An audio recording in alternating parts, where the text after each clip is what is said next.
கிறிஸ்தவத்தை எப்படி போதிக்கிறது அப்படிங்கிறதையே இன்றைக்கு பல பேர் மறந்துட்டாங்க. சுவிசேஷனா என்ன சொல்லணும் நானு?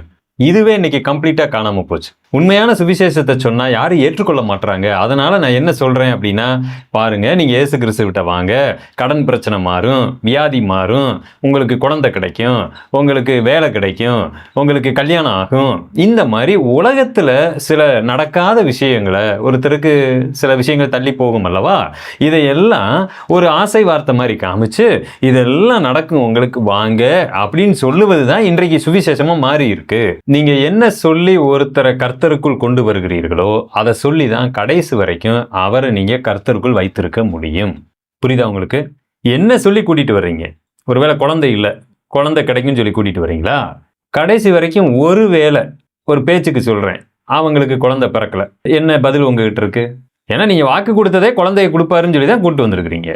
இப்போ குழந்தை இல்லை, நீங்க என்ன சொல்லி கூட்டு வந்தீங்களோ அதை சொல்லி தான், அதை நிறைவேற்றினா மட்டும்தான் அவங்க கர்த்தருக்குள்ள இருப்பாங்க. ஒருவேளை நீங்க அந்த இடத்துல சமாளிக்கலாம், இல்லை பிரதர் ஃபர்ஸ்ட் நாங்க அதை சொல்லி கூப்பிட்டுக்குவோம், பின்னாடி அதை நாங்க அப்படியே பேசி சரி பண்ணி என்ன சரி பண்ணுவீங்க?